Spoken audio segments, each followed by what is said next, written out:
Another hydroxychloroquine study has hit the news, and as usual, the scientific reporting on the study has been slightly misleading, but I think it's been especially bad for this particular drug, maybe because it's so politically charged. So what I want to try to do in this video is to look at the raw data and go through a pretty simple analysis to lay out what the study tells us, and maybe more importantly, what the study doesn't tell us about hydroxychloroquine. So the way the study worked is the researchers recruited 821 subjects, and most of those subjects had been in contact with a COVID-19 positive individual. These subjects were randomized into one of two groups. In the first group, the subjects were given a placebo, and in the second group, the subjects were given hydroxychloroquine. And then they counted the number in each group that tested positive for COVID-19. So here's the data. It's not too complicated. Placebo group had 417 subjects. 58 of them tested positive for COVID-19. The hydroxychloroquine group had 414 subjects, and 49 of them tested positive for COVID-19.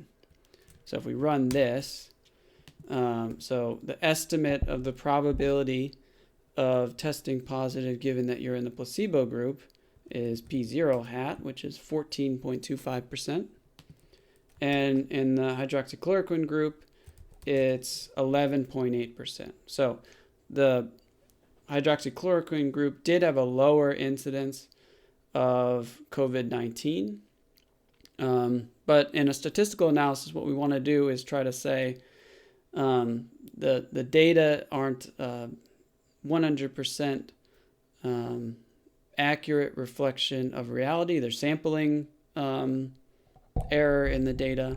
And so we want to figure out what is sort of a range of plausible values of the probability of testing positive given that you're in one of these two groups. So that's what this video is going to do. And I'm going to use a technique called the log likelihood ratio testing. So the way that works is we calculate something called the log likelihood, and we start with what's called the maximum log likelihood, which is the log likelihood for the maximum likelihood estimates, which are P0 hat and P1 hat.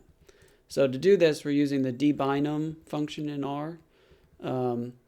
This line is for the placebo group, so this is the number that tested positive, this is the number in the group, and this is our maximum likelihood estimate for that probability. And then the second line is for the hydroxychloroquine group. And we just add those log likelihoods together to get the maximum log likelihood. And what we're going to do here is we're going to look at a range of values for the true probability of testing positive in these two groups, which I'm calling P0 and P1. The range of values, I'm going to go from 1% to 30%. Do the same thing for both groups. And what this piece of code does is I look at every value in between 1% and 30% on a very fine grid. And for each hypothesized value of these probabilities, I'm going to calculate the likelihood for the data given those hypothesized values. So this would be the log likelihood for the placebo group, given the data that we observe, K0 and N0, given one of these hypothesized values for the probability of testing positive in the placebo group. And then this line is the same thing, but for the hydroxychloroquine data, K1 and N1, and for one of the hypothesized values of getting COVID-19 in the treatment group, hydroxychloroquine group. And then we're going to compare those log likelihoods to the maximum. So we're going to subtract off the maximum. So all of these will be negative numbers. So this is a pretty quick calculation. And then we can make an image of this, what's called this log likelihood ratio statistic. So that's what this code does. We use the image.plot function from the fields package.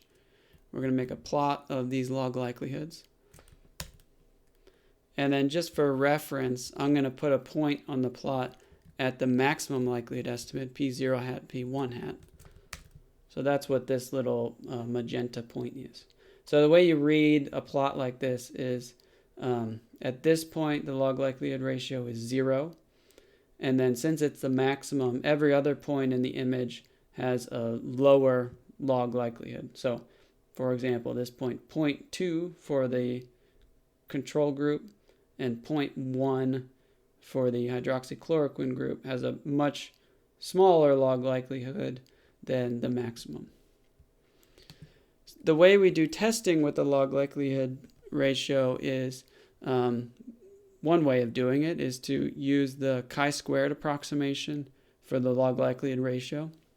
What the theory says is that 2 times the log likelihood ratio is distributed as a chi-squared random variable, and in this case with 2 degrees of freedom, which means that the cutoff is going to be a half of the chi-squared cutoff.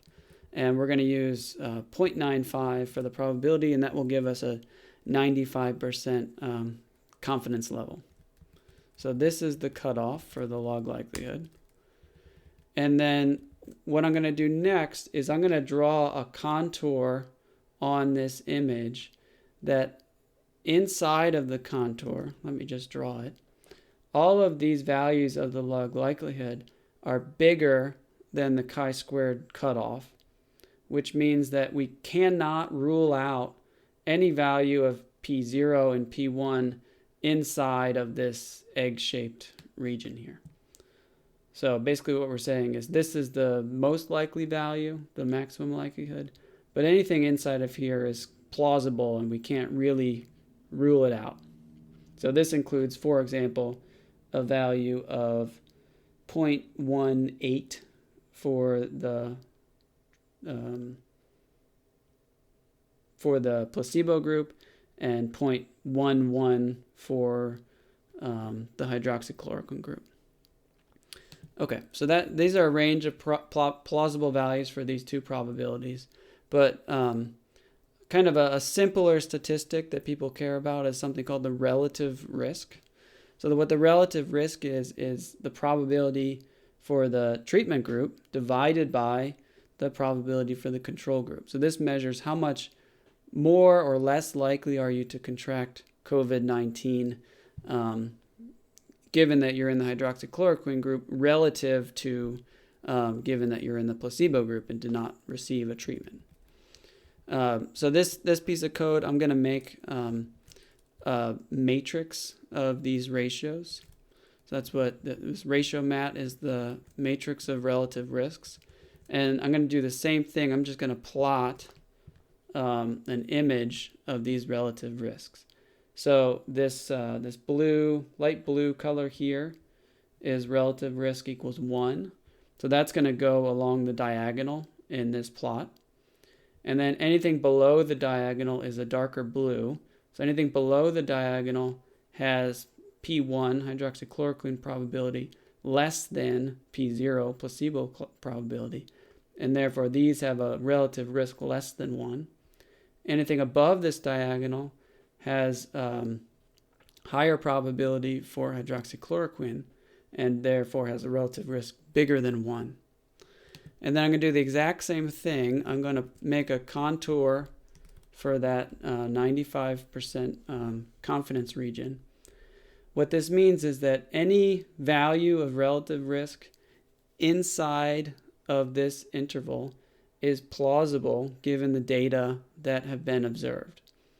So this is a little bit hard to read with the colors. So what I'm going to do in the code is just collect all the values of relative risk that are inside of this confidence interval and give you a range of those values. So the values inside are where the log likelihood is bigger than the cutoff. I'm going to collect those values in here, and then I'm going to give you the range of those values. and the range is 0.53 up to 1.29. So what the study is telling us is they can't rule out a relative risk of 1. That's what's been reported mostly in the news, which is true, meaning that they can't rule out the idea that hydroxychloroquine has no effect. But they also can't rule out the idea that the relative risk is 0.55, meaning that they can't rule out the fact that, or they can't rule out the idea that hydroxychloroquine reduces your probability of testing positive by 45%. And they also can't rule out that hydroxychloroquine is harmful. They can't rule out the fact, the idea that you could be 20% more likely to test positive for COVID-19 given that you get hydroxychloroquine. So basically, this study tells us very, very little about the effect of hydroxychloroquine on the probability of testing positive for COVID-19.